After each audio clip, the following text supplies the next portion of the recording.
That's easy. How's everybody doing? All right. How many of you I were at the summit or attended the summit? Actually, some of you attended it. Where's that? You guys, you were there. Yeah, she was there. So I'm sorry, I didn't see how many raised their hand. I turned my head. All right, good.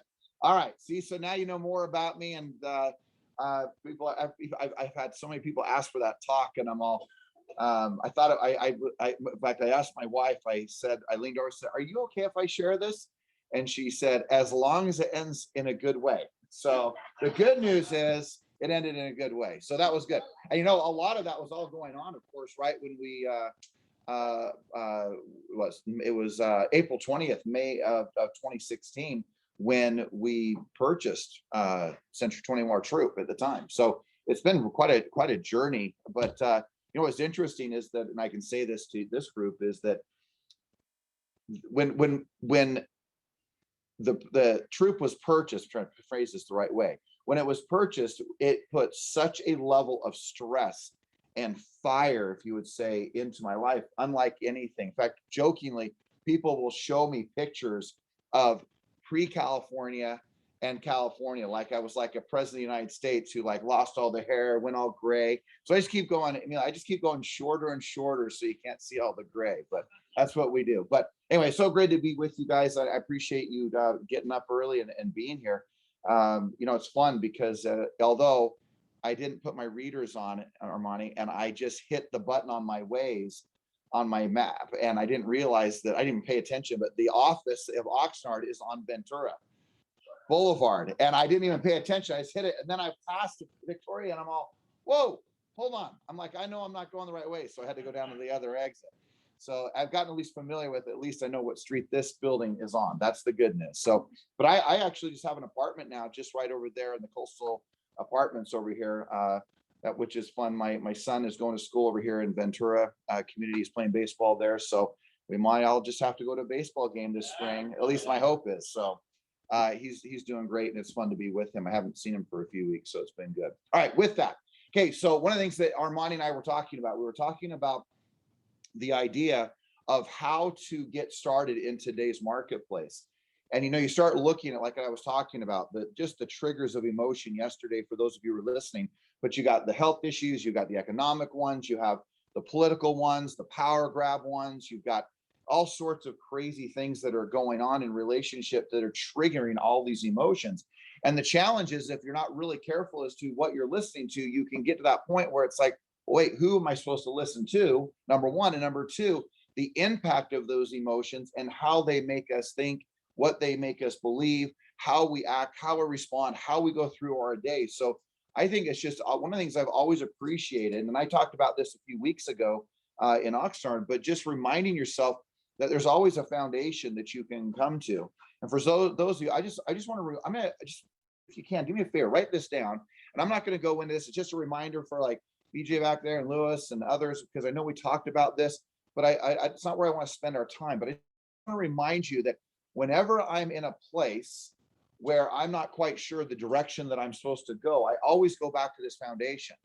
And that first one, number one on that foundation, is purpose.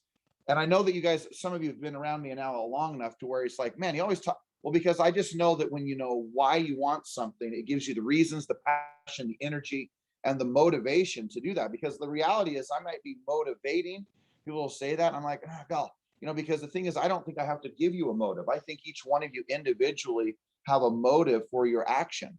And so the thing is that you know the reasons why. I might be the guy who might remind you of your motives, but I'm not necessarily the guy who is going to define your motivations, your reasons, right? The purposes that drive your life and the things that you each and individually do. So number one, just that purpose. Number two, write down goals, plan, and schedule. And I've always liked that because I've realized, you know what, man, I need to have goals. I need to know where I'm going, which I always talk about. Got to have a blueprint for your success, a plan, and of course, a schedule of some sort of just creating some structure. So one of the most important things I was concerned about with my son was wanting to know, like, what's his structure? What is he doing? And right when he, showed up here in Ventura, I said, look, let me tell you something. If you don't create a structure, you're going to be a victim to the circumstances, to your friends, to whatever is happening, whatever winds are blowing, that's the direction that you're going to go. And I said, so make sure that you have structure. And the thing that I've appreciated is watching a 19-year-old put this structure in. And here he was this morning up at 5 a.m. and he has a group of guys baseball players that he goes and works out with every single 5 days a week, Monday through Friday, from 5 a.m. to 7:30. They have a 2.5-hour workout. Then he starts working out again at 2 p.m. this afternoon. And so again, these little structures, and again, you don't have to have your whole day structured, but man, if you can structure just a few key things, the key things that you know are going to make all the difference. It might be the structure of calling your sphere. I mean, someone like Blake, who's been in the business as long as he has, the structure of calling his sphere, right? 5 sphere a day. Maybe the structure of just sending out 5 little videos a day. You may say, videos, what do you mean? Yeah, just hey, Bob, it's George. I just want to check in with you. Century 21 Everest. Want to make sure you're doing well. Hey, just know I'm here for anything you might need real estate wise, and just hope you're having a wonderful day. Boom, send it off. You say, well, does that make a difference? I'm just telling you, if you did 5 of those a day, that will take you less than like 2 minutes. Now, if you want to be perfect, it might take you 2 hours. But the thing is make it just as casual as can be. Make the mistakes. Say the ums. Be yourself when you send that little video. And you may say, well, why? Because somehow you can personalize that. And again, there is a 95% open rate on any type of text that you send. So again, I just go back to what type of structures do you need to put in place, which is really what the schedule is all about. And then the next step, number 3, is just making sure that you are clear on your mindset. So mindset, get a tough mental state, right? What you read, what you listen to, what you talk, that's why I keep talking about this emotional thing. Look, everyone's on every side of the equation. This isn't a political conversation for me. It's not a religious one for me. It's not a health one for me, economic one. But you can just see where so many people can get so agitated so quickly, so emotional about wherever they stand with everything that we've had to go through, especially over the last couple of years. And so you start looking and thinking, man, okay, how am I controlling my mind, which controls so much of the way in which I feel? That's why I'm so focused for any of you to just be so careful to what you're listening to, what you're watching, who you're spending your time with, right? From the news to the media to just remember that sensationalizing everything in media is what sells it. And some of it may be true and some of it may not, but in the end of the day, you have to protect your own mind. So remember how important that is. Number 4 on that list, like I said, it's not where we're going to spend a lot of our time because many of you have heard this, but just it's a good reminder to go, man, how do I make sure I create the right foundation? Number 4 is your your communication skills. The way in which you communicate, the way in which you speak, the way in which you look someone in the eye, the way in which you may shake their hand or give them a fist pump, right? I mean, any and all those things, right? It's just the way in which you communicate. And those, look, it's pretty clear. Those who are the better communicators are the ones who earn the most money. It's not really that much big of a rocket science, but if you can't close a sale or handle an objection or give a great presentation or follow up with a lead in an effective way or set an appointment in a consistent manner, it all has to do with the way in which you communicate. So if you can communicate at a higher level, that's the reason why practice a script or maybe a quick role play or maybe reading the right book or things like I started my journey reading a lot of John Maxwell. One of my favorite books is The 25 Ways to Win with People by John Maxwell.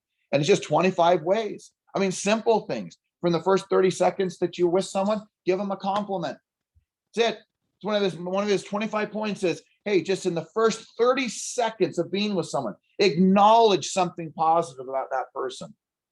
It's just kind of an interesting thing. When I prospect, I'll often say things like, wow, it seems like you have a lot of smarts about you. When they're making decisions, whether it's they're selling on their own or they pulled it off the market or they're working with another agent or they're contemplating their decision, I often will talk about that and tell them and give them those compliments. So remember, just simple things like that.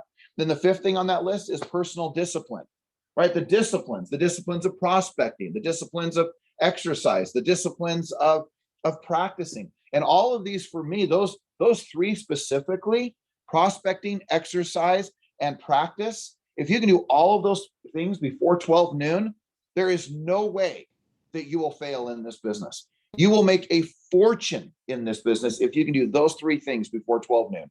Exercise, practice, maybe a little role play, or maybe you're reading something, getting your mind right, getting your skills a little bit better, and make sure that you prospected. Maybe it's calling your sphere. Maybe it's sending out those videos. Maybe it's calling an expired or a for sale by or a just listed or just sold or knocking a door.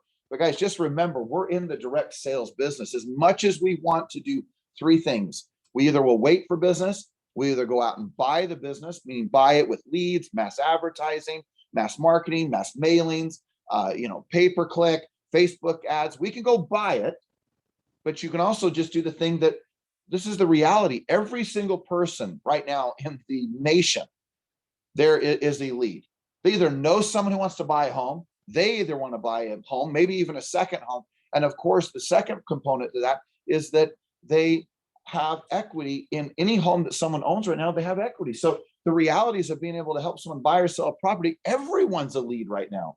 Everyone. I mean, you don't need Zillow to give you every lead, but if you aren't willing to pick up the phone because you forgot that you're in the direct sales business, well, then you need to wait for business to come to you. You wait for the email. You wait for the people who know you to ask you if you can help them. Well, I can just tell you that that's the agent who's doing 5, 6, 8, 10 deals a year. But the agents that I coach, they're doing 50, 80, 100, 200, 350, 500 transactions a year are the agents who are going out and getting the business.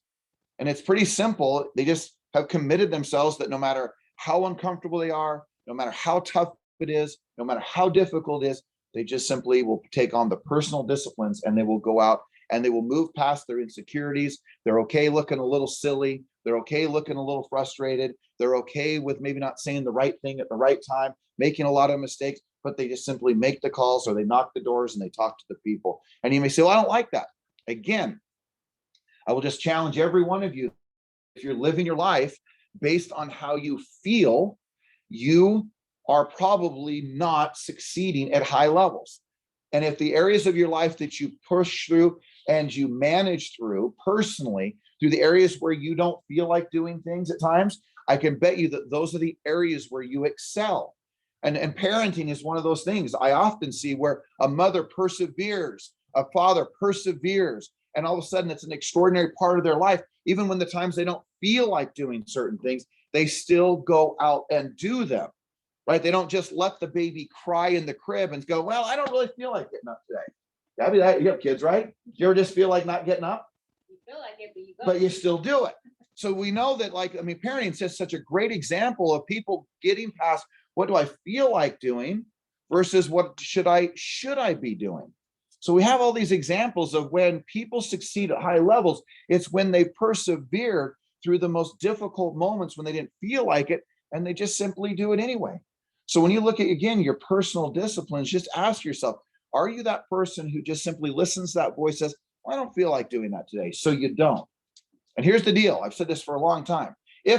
Which is why I'm so concerned about the structure of my son, Isaac, right? Is because when they were younger, if my 16-year-old, and when Isaac was maybe a little younger, if he just simply did what he felt like doing, just think about this, he would be sitting home, probably drinking Mountain Dew, playing Call of Duty, and never leaving his bedroom. That's what he'd be doing, because he would do what he'd do what he felt like doing. So the thing, just remember that just because you're an adult doesn't mean you don't have those same feelings. It doesn't mean that you don't have days where you don't feel like. In fact, I believe that probably more days than not, you may not feel like doing this job. But if you'll persevere past the anxieties, the fears, and just the feeling of like, oh, I just don't feel like it. If you'll move past that, and you will make so much money in this business. And if you will do that, you will have all the dreams and all the things you want. And then the sixth thing on that list is your systems and strategies. So if you're doing lots of volume, like I know a handful of you are in here are doing, then you need to have a system. You need to have a little bit of a strategy, a little bit of structure to the way you move through a listing, help a buyer, move through the transaction, follow up on your leads. What's your CRM, right? What is the way in which you follow up on a lead? What's the way you prepare for a listing or a buyer? And all those things are just a system and a strategy. So for me, I'm not going to tell you the whole story all around that, but those were defining moments for me to come to that foundation. And for me, I look at that all the time and I'll go, wow, that's the answers to the test. That's the way in which, if I want to succeed, I just go back to that foundation and go, wait a second here. What part of that foundation am I off? Is my mindset off? Right? Am I not disciplined in doing the things that will make it happen so that I can win the game? All right. With me? All right. Good. Love you guys' energy. You guys are awesome. All right. Okay. So with that, now we're going to talk about what I really came to talk about. Just kidding. All right. That was important, but this is the real important stuff. All right. So look, people always ask, well, what is my job? And I'll say, hey, what's your job? Like if I ask you, Amelia, they'll say, people will say things like, well, I'm here to help people buy and sell real estate. And I totally agree that is your job. So if you were to break that down just to the next level, what would that look like? And where are you spending your time? Because here's the deal. If you can manage through how you spend your time, you're going to win the game of selling real estate. You just will. It's for every single one of us. So whenever I'm thinking about, okay, well, what does that look like? I'm always thinking about 5 core things that matter to me. And so just as you think about, man, I'm not sure what I'm supposed to do today, realize that most people, most agents will defer to the 20% of the things that I'm talking about and not to where they should be spending 80% of where they should be spending their time. And again, I go back to, you're going to go, man, that's not really what I signed up for. I like brick and I like mortar and I like to know, whether that's cedar or oak and whether it's travertine or whether it's tile. Well, let me just tell you, you're in the people business. You're not in the real estate business. And I have said this for a long time, but I'm just telling you, the last thing this world needs is another salesperson. And no one wants to be, quote, sold, but people are always open to being properly led. So the world is in need of great leadership. It's not in need of another salesperson, someone kind of sliming through the deal and trying to manipulate their way to a sale. That's not what people are looking for. They're looking for someone who's authentic, who's real, who's honest, who's sincere, who cares, who asks lots of questions, who gets to the meat of the challenges, the problems, and really comes to understand what the needs of that person are. And then they move through that to help them navigate to get those needs met. And I would challenge every one of you that, man, start thinking of yourself as a leader. You may say, well, wait, do leaders prospect? Yes, they do, because they recognize that people sometimes don't even know what they need. There's people out there that don't even know they need you in their life. Well, your job is to make sure that they figure out that they do, because you're going to make their life better. You're going to make it smoother. You're going to help them, maybe build their life financially with real estate or help them live the American dream of home ownership. So look at yourself maybe very differently, maybe from what you have, which is that you're a leader. So if I was to define 5 things where you should spend 80% of your time, if it doesn't matter whether I'm a newer licensee, doesn't matter whether I'm experienced, I just know that if I'm spending 80% of my time doing these things, I'm going to win the game of selling real estate. And I've heard lots of lists. I've heard them from all sorts of different trainers. I don't care whether we're talking about Buffini, Tom Ferry, Mike Ferry, Jared James, I guess, is now kind of out there doing his thing. No matter where I hear the lists, I have my list. And yes, some of them are the same and some of them aren't. But I've just realized from my own experiences, because I will say this, that only 1 out of those 4 people I mentioned really ever sold real estate. That's what's even more fascinating in itself. All right. There's only 1 of those people. All they do is they talk to people who have talked about selling real estate, or they talk to people who knew that they had sold real estate. And then they say, okay, now let me tell you what you're supposed to do, how to sell real estate. And I joke about this. Like, my favorite thing is to say, okay, so if I talk to someone who's built a rocket ship, that does not mean I know how to build a rocket ship. But the thing is that you have a lot of self-proclaimed people out there. So just remember, guys, I'm a guy who sold 100 plus homes a year. I'm a guy who's built 2 real estate companies. I'm a guy who has prospected for hours upon hours and failed miserably at times. I'm the guy who started his career when he first started, when he was 22 years old, and I would make 100 contacts a day, 100 with the push buttons. In fact, I still remember my mom still had the rotary dial thing. Like, those were kind of like going away, like, things that cast out sparks, right? That was where I was when I started this thing. And so it took forever to make that many contacts. Now, the good news is back then more people answered their phone. So yes, do I think you should get a dialer of some sort, or maybe like Phone Burner or Art Telecom? There's a number of different ones that are cheap and just allow you to get to the next call right after. But just remember that I'm not sharing a list with you that just because I heard someone talk about it that I thought, oh, hey, you should go do this. I'm just sharing stuff with you that I know worked for me. And look, in the worst times of the market across this entire country, which was 09, 10, or well, maybe more 8, 9, shifted in 7, but 8, 9, 10, 11. And we started to kind of come out of it in 12 and ultimately out of it in 13. I mean, that's when I actually decided to sell one company and go back and say, hey, I just want to see all these things that I would teach, whether or not they actually work or not. And so I went back out, and just to give you perspective, I had not sold real estate in 5 years. I had not even written a contract in 5 years. And I went from 0 sales, and in 12 months, in the worst times of the market, in 08 and 09, no short sales, no bank-owned properties. And on my first 12 or 15 months, I sold 115 properties in 15 months. And not one of them, not one was a bank-owned property. Not one was a short sale.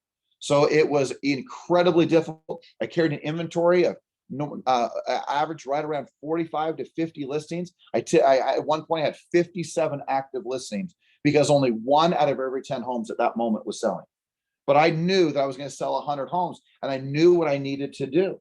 So just again, I go back to that. My list isn't like, well, you heard that list, so you copied it from someone. No, I have lived the list that I believe in. So just know that I know that it works. And I'm not saying you have to sell 100 homes. And at the end of the day, those of you who really do know me, I don't care how many homes you sell. I don't care whether you decide that you want to sell 5 or you say you want to sell 500.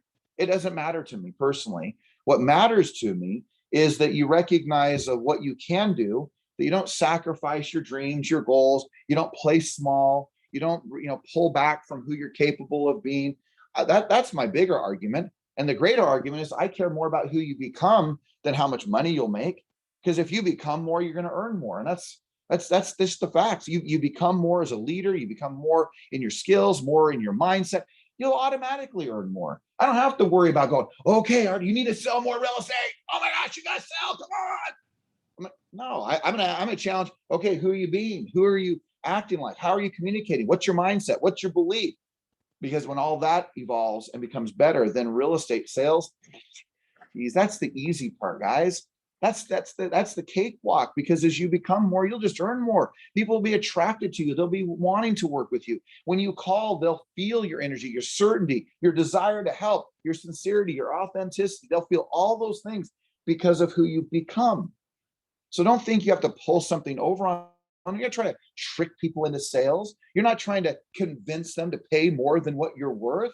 But if you really, truly will dedicate your life to becoming the leader, the master of your craft that you can be, then the rest of this business will become very easy for you. And you'll start shaping your life in the form of who you're capable of being.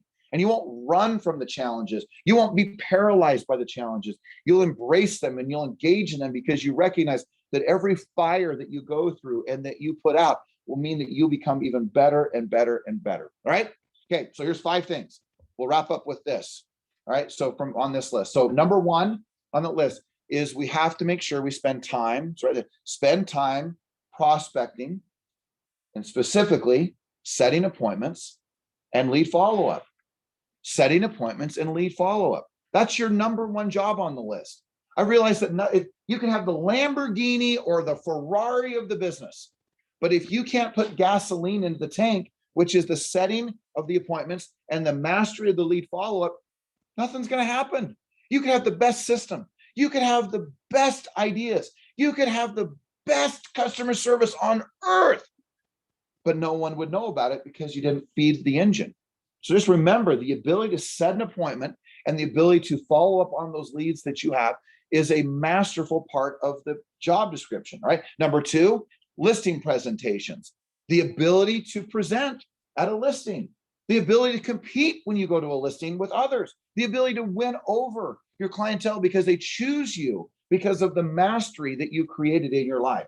So number 1, set appointments, lead follow-up. Number 2 is to be able to present listing presentations specifically. Number 3 is to be able to negotiate. And what you're going to see real quick on this list is these are all income producing activities. You have big dollar signs by each one of them. You're making money when you're setting appointments. You're making money when you're doing lead follow-up. You're making money when you are presenting on a listing. You're making money when you're negotiating on a contract. Next on the list, number 3 is, or 4, whatever number 1, 4. Number 4 is price reductions. You may say, well, wait a second. I'm just giving you a list. Right now, it hasn't been as necessary to get a price reduction, but it's starting to. I'm watching it. And people keep going, I just can't figure out why this home isn't selling. Ding, ding, ding. Let me just give you something. It's not the staging. It's not. It is, did you price it right?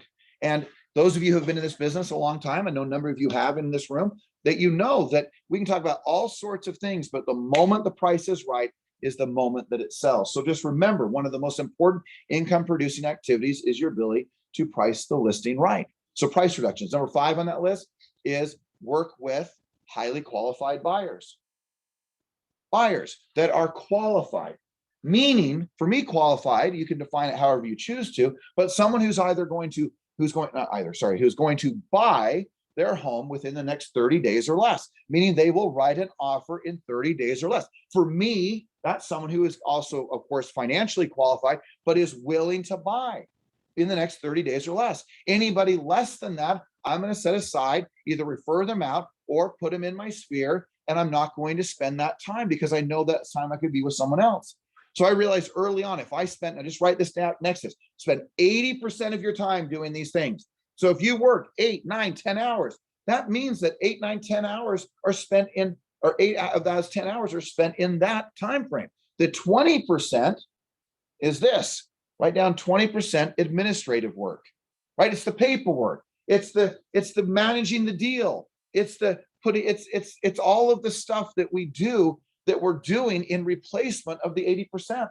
And if I watch an agent, I always ask this, man, if I was to follow you around, if I just said, all right, okay, you and me, Gabby, today, all day, I'm just going to stand here. I'm not going to say a word. Just go ahead, go to work. Let's see how that goes. And I might go, great, Gabby. I mean, it might be awesome, man. Or I might be like, whoa, wow, like incredible. I mean, she prospected 3, 4, 5 hours that day. She went on a listing appointment. It might be that. But what I have found when I do that, people go, oh gosh, don't do that. Don't follow me around. Just think about this for a minute. If your own clients knew what you really did all day, would they be excited that you are representing the fact that their home is being sold? If they followed you around all day, would it be like, oh gosh, I got the best dude or dudette, man. They are like killing it. They are prospecting. They're doing their lead follow-up. They're going on presentations. They're talking to people. They're negotiating contracts. They're trying to find those buyers. They actually return phone calls. Like when someone calls about a property, they actually call them back. I mean, would they be proud that you showed up? Well, I just realized over the years that if I'm following that list, so you're wondering, well, where do I start? So just I'm not the brightest guy. You probably saw that yesterday. I made lots of mistakes. You can see that in my personal life, but I know this, that if I don't have any buyers to work with to show they're qualified, if I don't have any offers to negotiate, if I don't have any reductions of price I need to get, if I don't have any listing presentations to give, and if I don't have any leads to follow up on, I know it's a shocking thing, but that means I just might have to prospect for 80% of that time, which means I might prospect all day for 5, 6, 7, 8 hours in the day, because that's 80%. And you say, oh gosh, that's not what I signed up for. Okay, well, but what did you sign up for? What did you sign up for? Because the thing is if you got in this business just to get by, well, then maybe you're just getting by. If you got in this business just to replace your quote former income, when you quote had a real job, as you might declare yourself having, well, then that's different. But if your objective is to live your dreams, to have everything you desire, to be able to say yes more times to your children or to your friends or to people you love and you care for and that might be suffering, and you could step forward because you economically are there, well, then what is your job? What is the role you're supposed to play? What is it that you're supposed to do all day, right? Is it to surf the internet? Is it to check out Facebook? Is it to go on your Instagram? Is it to send a mailer? Is it to make sure that your photo just is perfect on the postcard? Is it to go to the open house and just sit and wait and go, well, please, people show up. Please, people show up. You may say, well, is that all bad? Well, no, it's not all bad. It's one angle and a way to do business if you want to do just a little bit of business. But what if you went to the open house and while no one was showing up, you picked up the phone and made 30 contacts? Wow, people could walk in an indirect way of sales, and you could go out and do direct sales. What if you knocked every single door before that open house? What if you communicated with 30, 40, or 50 people in a day and you had really meaningful conversations? What would life look like? Life would be incredibly, blissfully, financially incredible. Like it would be off the chart. But again, I go back to there's some reason that people like to rewrite their job descriptions. I see that in the company of the staff, if you'd say, of Everest in general. I always love it when I sit down with one of our employees and go, I'm confused because it seems like you've rewritten your job description, but you didn't tell anybody. And they're like, well, what do you mean? Well, I didn't hire you to do that, but you seem to think you're supposed to be doing something over here like that. And then they're like, well, what do you mean? I said, well, if you're going to rewrite your job description, I just wanted to know about it. They're like, oh, well, okay. So what do we believe your job is? Well, it's the same thing for you. Some of you are rewriting your job description day in and day out, thinking it's a different job. But I'm just here to tell you, disappointingly, or maybe enthusiastically, that's your job. What I just shared with you. Yes, help people buy and sell real estate. But the next thing below that is the list I just gave you. That's what you do all day. That's the job. So if you don't like that job, then I would just say, well, maybe it would be wise to do something different. Maybe go do something different for your life. But if you can embrace that, then you're going to make a fortune. And if you will stop resisting the job and just embrace it, just like I've been talking about this quite a bit, is look, you don't have to do anything. There is nothing that you have to do. You do not have to call people. You do not have to prospect. You do not have to call your sphere. You do not have to knock doors. You don't have to do any of this. I've talked to Jesus about this. You don't have to do any of it. None of it. But you get to in this business. And the greatest tragedy of this business is this, that you're an independent contractor. Do you know what the greatest blessing of this business is? You're an independent contractor. Isn't that great? That's the beauty of it. But it's also to many of our demise that we are independent contractors because you can do whatever you want because no one's sitting there goes, oh, you didn't prospect? Oh, wait, hold on. You didn't call the leads that you had? You mean you didn't follow up on that listing appointment that you went on and they said, hey, you didn't do your job? But no one comes and goes, well, you didn't do your job. Guess what? You're fired. No, what we do is we go, okay, well, next week I'll work harder. Next week I'll be more committed. And we keep putting off next week, or the future will be when we really do what we're supposed to do every single day. So again, I don't know if that's very motivating, but what I do know is that here's the beauty, guys. There's not one of you in here. And I this is another thing I've said for a long time. If you have a desire for it, then it should be inexcusable for every one of you in here to not be earning at least $250,000 a year. You may say, whoa, well, because I know the answers to the test. But when you rewrite the test or you rewrite the activities and you think there's supposed to be something different, well, then I can't make that promise. But I do know that if you follow that and you do that for 80% of your time, and then you establish the right foundation, like we earlier talked about, then everything that you want, everything you economically could want will come true. And so that's why I say for you to make less than 250, it's simple. I could just simply sit down and say, okay, how much time did you practice? Okay, how much time did you prospect? Okay, wait, you did prospect? Oh, wait, hold on, time out. You did? Oh, wait, you've made lots of contacts and you've done it a lot of times for a lot of people and you still aren't getting results. Well, hold time out. We got a skill set issue. Okay, let's talk about those skills. Okay, let's role play through those skills. Let's fix the skill set because you have the discipline, just not the skills. And all of a sudden you start to realize, wait a second here, this isn't that complicated, folks. If you aren't earning enough money, the answers are right there with what I shared with you today. So this, you can't blame the market. You can't blame the lack of inventory. I mean, you can blame whatever you want. You can't blame the recall. You can't blame any of it. If you want to, you can. But the reality is, it just means that you just aren't doing your job. It just means that you chose to do something different, or you decided to do the great tragedy of humanity is that they mostly do only what they feel like doing. And then they end up living a life that they're disappointed in, they're discouraged in, they're frustrated in because they don't live the life that they were destined to live because they choose to always do what they feel like doing versus what they know they're supposed to do. So with that, any thoughts, questions, comments, any confusion from your role in your job? I'm just kidding. All right. Okay. Any thoughts? Any Lewis, did I cover it all? You think so? I don't, Armani? I don't know. But Blake, please. The 25 Ways to Win with People by John Maxwell. And there's a shorter, more abridged version, and then there's a really longer version of that book. I like the just a little tiny abridged one. It's like 150 pages. It just kind of gives you just those quick things. And you guys, you'll read it, you'll go, oh wow, I do some of those things. And you'll see when you connect with people really quickly that you're doing a lot of those things. Like he talks about how to shake a hand. He talks about how to look someone in the eye. I mean, he talks about, giving them a compliment.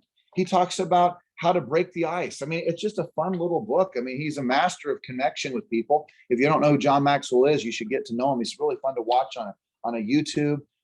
He's kind of his space, if you would say. He was I guess he still is probably a pastor is what you'd call him, but his focal point became leadership. And so he's written, I think something like 50 to 75, I don't know, maybe 100 books on leadership. The one that put him on the map, if you haven't read this one, is the 21 Irrefutable Laws of Leadership. And millions of copies of that book have been sold. And that's kind of that's what put him on the map, was that one. And then of course he's written other ones since that time. So yeah, great question. Thank you, Blake. Any other thoughts? Rosie, do we cover it? It's on audio too, for people like me. Well, no, all of them are on audio. Yeah, all of them are on audio, of course. When I'm saying that, yeah, I mean, all of them are audio. I mean, that's right. Oh, Versatile Selling's a great one, right?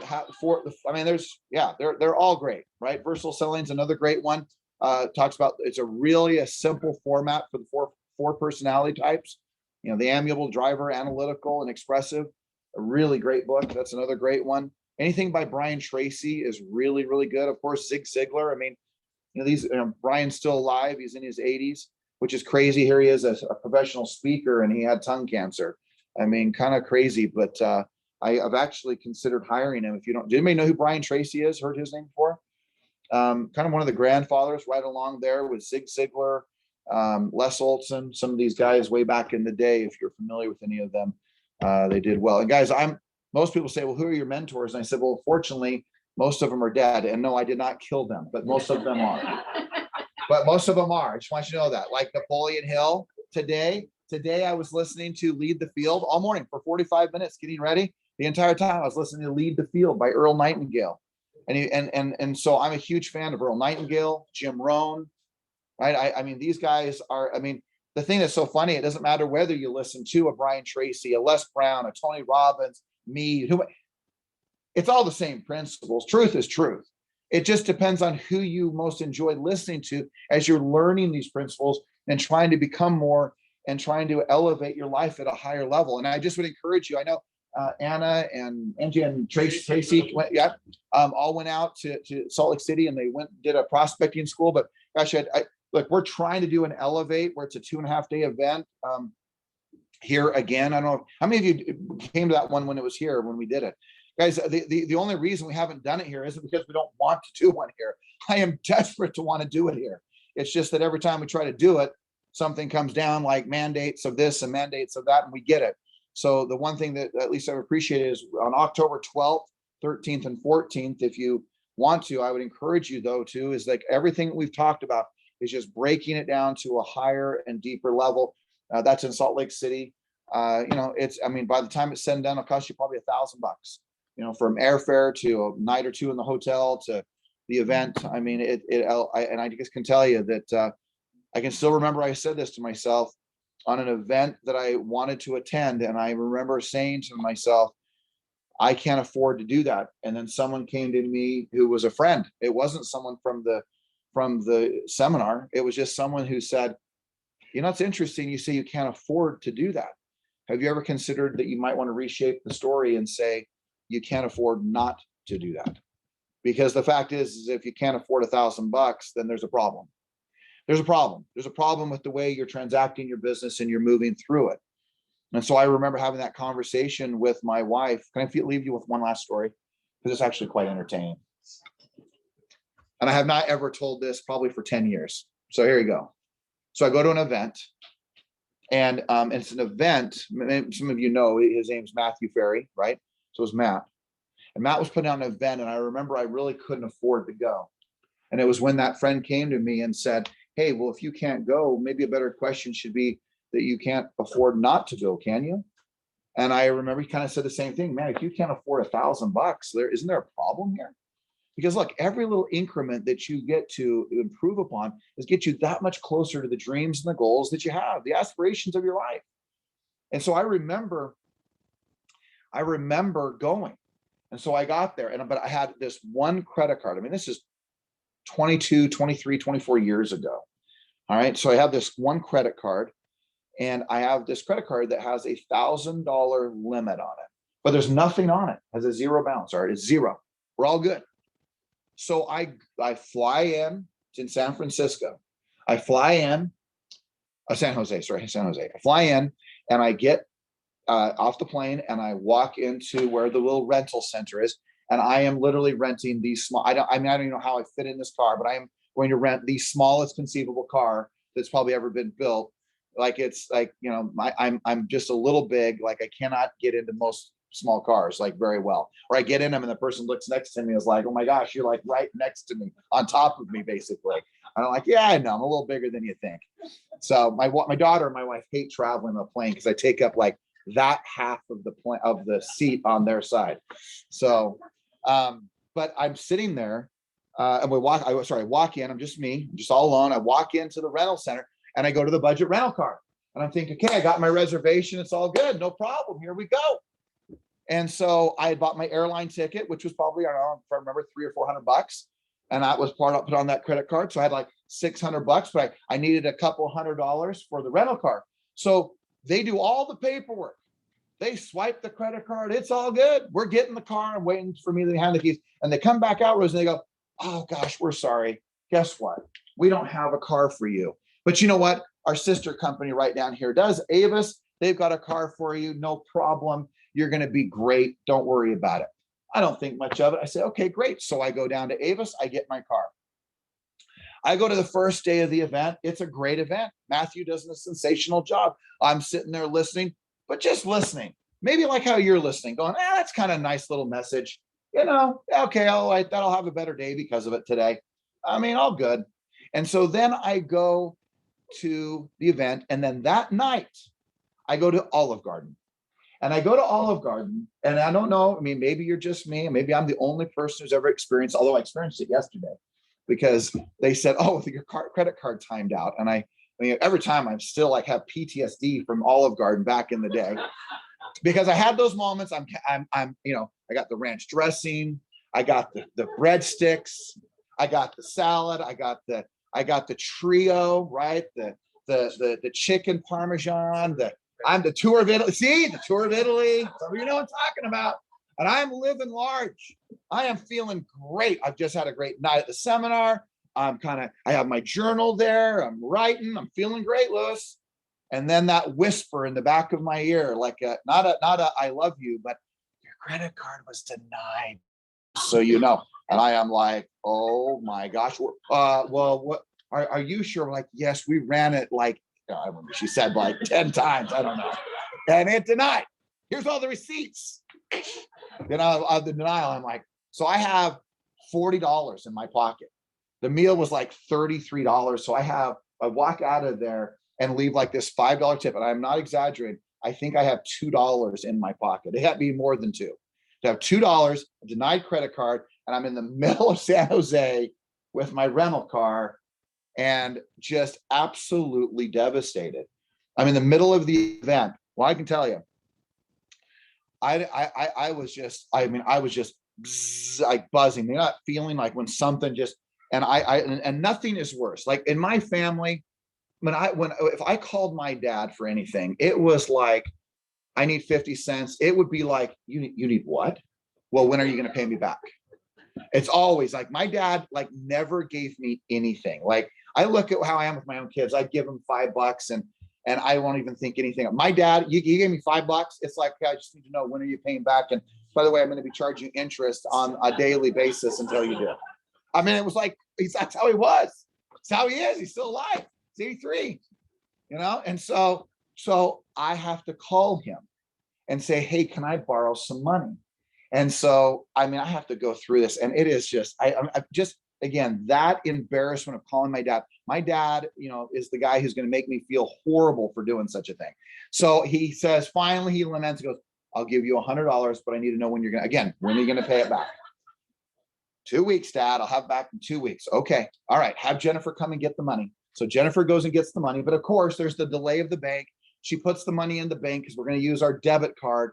And anyway, in the meantime, now, so do you now know why my credit card was denied? I didn't get back to that because Budget Car had put a hold on like $500. So that was the reason my card didn't work. So I had the availability and I called and they're like, what? Oh, no problem. It'll be off in 7 days. 7 days? I'm going to go homeless in 7 days in San Jose. I'm like, that's where I was. And so I go to the event. And as I'm at the event, I have never in my life listened like I listened to that event. Every single word that he had to say was like God speaking through this man. Like I was like, I'm doing it. And I was so angry that how it is that I could be down in this business to that level of lack of money was absolutely unbelievable. I was so angry. So I'm just going to tell you, we're going to get. I was a little open to you yesterday. I'm going to get really open. So I go home, and and Matthew says, you know what? If you want to have a little, let's be honest, Blake. You know what he tells you? Go stand in front of a mirror naked, and then you can be honest. And basically, this is who you are. So I do it. I not in the room. Just want to make sure in my own hotel room. Okay, not in the seminar. Just make sure I'm clear on that. People twist things in today's world like no business. But I'm in the hotel room and I strip down and I am in front of this long mirror and I am like talking to myself and I have a just kind of a, I don't know what you call it, come to Jesus, man. It is like hellfire brimstone of how could you and who will you become? And it was one of those defining moments. And I can tell you what's weird is that from that point forward, that list that I gave you, I lived it. And I just believed that it just mattered. I'm like, it was so painful to be on the other side of no money, poverty, credit cards denied, and all the problems that happened from that I will never be in that place again. So I look at events for me as being some of those defining moments of my life. And you have moments in your life that you don't have to go to a seminar or to an event that make it. Of course you can. But I can just tell you for me personally, man, it had a huge impact. Now, we're not going to ask you to strip down, just so you know, at Elevate, right? And you can talk to yourself with your clothes on. But my point is it was just an aha for me to realize that, you know what? I know I say this if you've been around, but there's nothing you can't learn in this business. There's nothing you can't do in this business. So if you want what this business can become, we look, and some of those of you have been, we do a ton of breath work.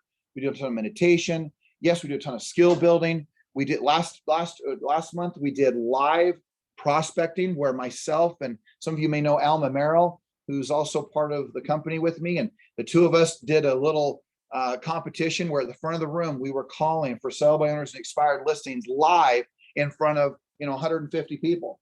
Now, if you can't call it in front of yourself, I can just tell you that I hadn't called it for sale by owner in nearly 5 years.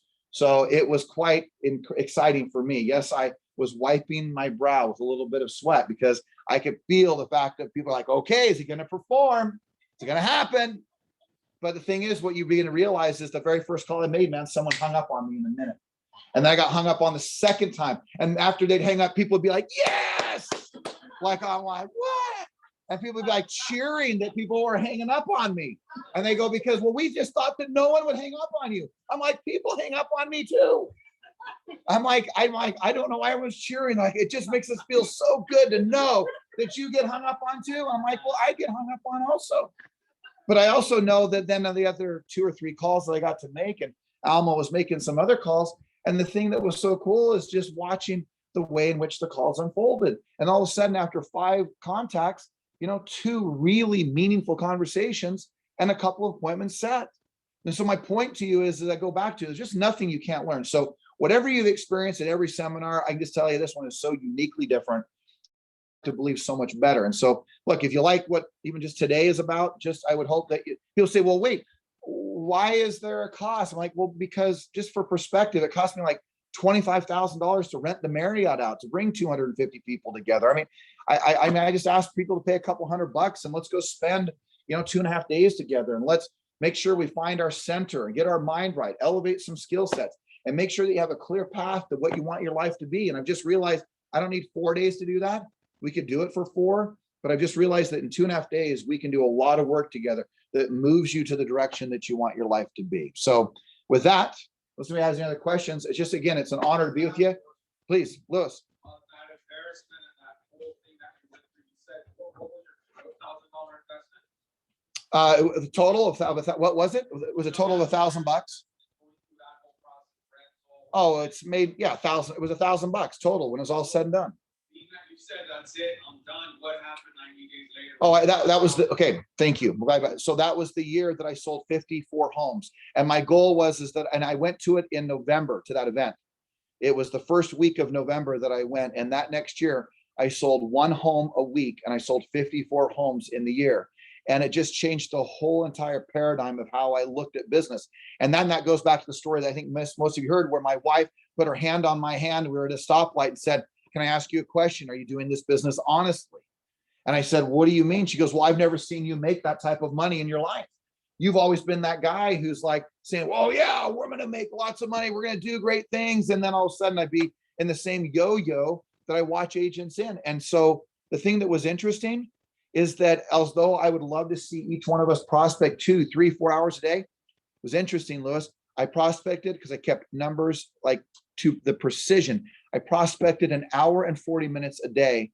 And it was the first year back, nearly 20 years or over 20 years ago, that I made $300,000 in a given year. And since that moment, I mean, I can't say I never look back, but I can at least say I never put myself in those types of positions from the standpoint of a lack of discipline and activity in the game of selling real estate. So, and it was a huge deal. I remember on December 24th, I closed my 52nd transaction on December 24th, Christmas Eve. And it was just the coolest experience to look back over a year and go, you know what?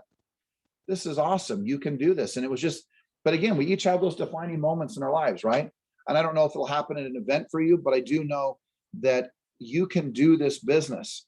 And once you figure out that nothing's going to stop you, you can do it. But if you keep putting all the roadblocks that I've talked about, or things like how you just simply feel, then you're going to be struggling over and over and over and over again. But you don't need to. Guys, if you went and made 20 or 30 contacts today, called 5 of your sphere or past clients today, and you consistently did that, the rest is history. You're going to win the game. But if you don't do those things, then you're going to sit there and go, oh gosh, what's the market doing? Gosh, I hope it doesn't get worse. I hope maybe it'll get better. Well, what if it doesn't get what if it doesn't stay good? I mean, you'll start having these conversations that aren't even relevant, because the fact is, it's all about your activity and the disciplines that you put throughout your day. All right. Any other thoughts? Guys, thank you so very, very much. Good to be with you. I'll be here for a couple of days. Okay, and I'll be back